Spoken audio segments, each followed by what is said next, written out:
Last night, Brock, the Mariners clinched the American League West Championship. They are division winners, and they did it. They did it in style, I guess is the best way to say it. So I was there last night, brought the family. Get personal. Wanted my kids. It's time to get personal.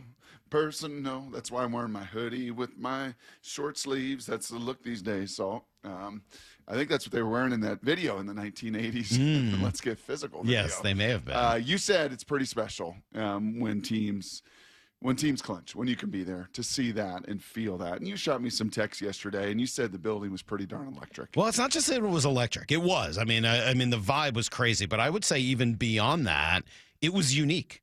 It was a baseball environment that I could tell you, honestly, in all of my years, I've never experienced. I've never felt the vibe that they had there at that game last night because it felt like a party. I've never felt a meaningful baseball game that felt like a party. Not in my life. Huh. I've been to big games. I've seen World Series wins. Yeah. I've seen...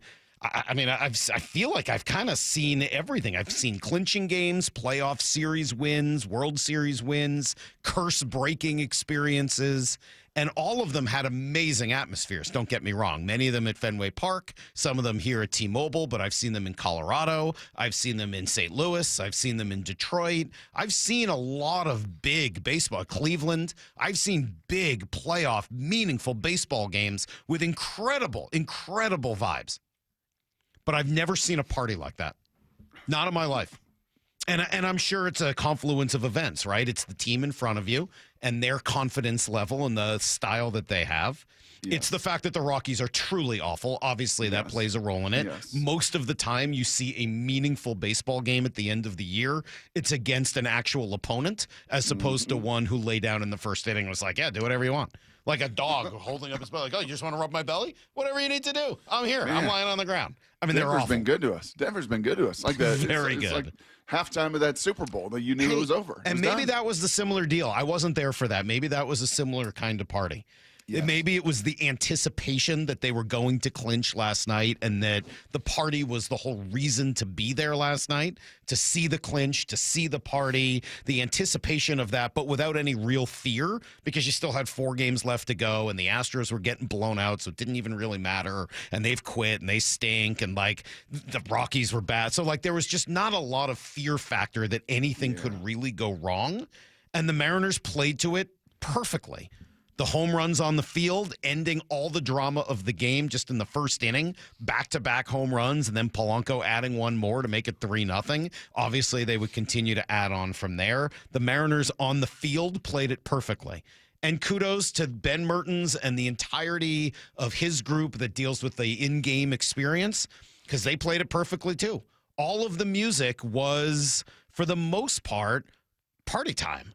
And I know this is going to sound bizarre because they played a lot of different stuff, and I loved in a big game how there were moments where they just let one song play during the whole inning break with nothing other than just music. There was no need to yell at people or tell them to cheer. They didn't need any of that.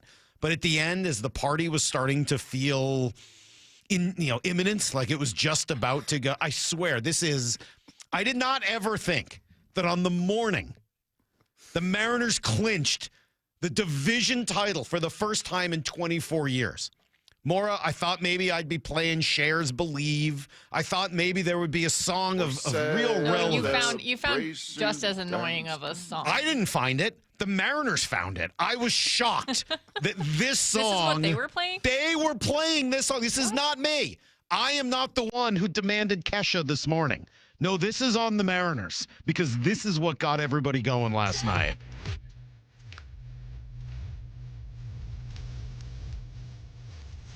Oh, yeah, biting that bottom lip. I bet you are. Painting your face like Kesha. Oh, yeah. Kesha's underrated, man. She can really sing. People should give Kesha a little bit more of a break. Oh, yeah. I'm telling you, man. 40 and 50 somethings bumping around. People were getting into the Kesha. They were, this place about to blow. They were into it, and they were going crazy last night. So, obviously, the thunderous applause for Cal Brock, I said earlier that in 2022 when they went to the playoffs, if you remember, the two things you probably remember most from them speaking afterwards would be Scott yelling, "Let's party," with his voice cracking, and then Scott trying to talk to the team in the clubhouse afterwards, only to have Julio accidentally pop his bottle too early and everybody's booing him. And it got me thinking about your line about, the good teams versus the great ones. There was no real leadership on that team. I mean, there was Robbie Ray, but he was not playing well. Cal was still young. It was Julio and Scott because there really wasn't anybody else to do it.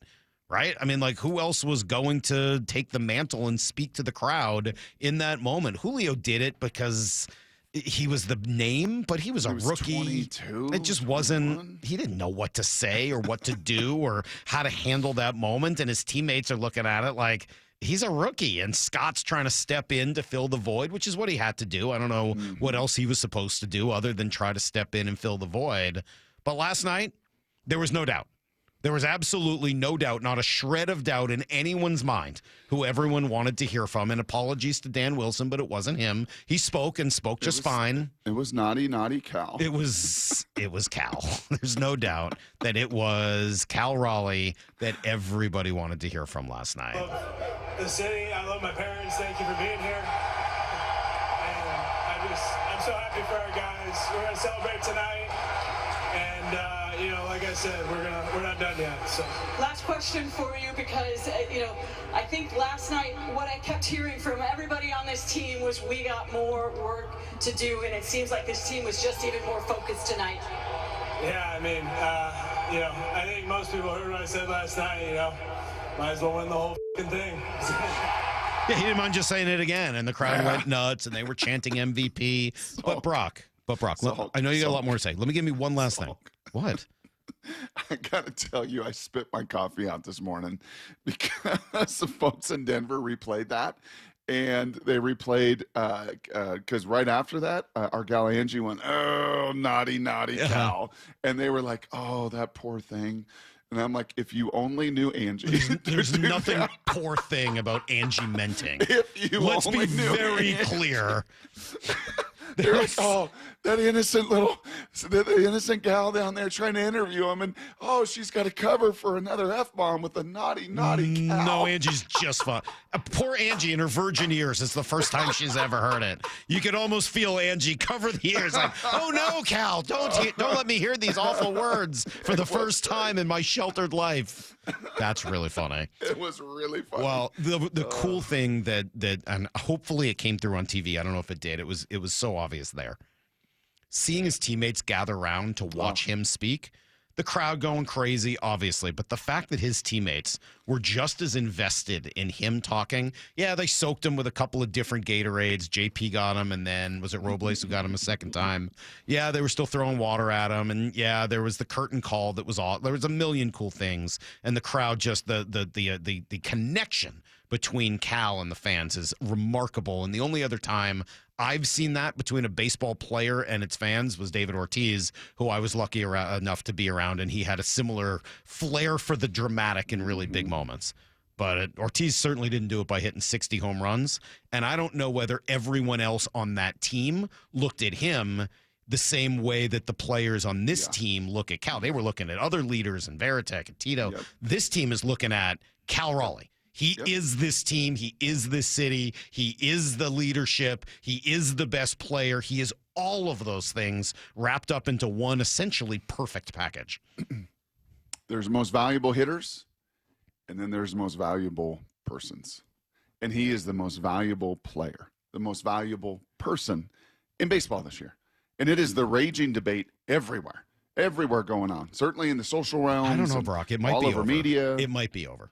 I saw something this morning that tells me the whole debate might be over. I think Cal is winning the American League MVP,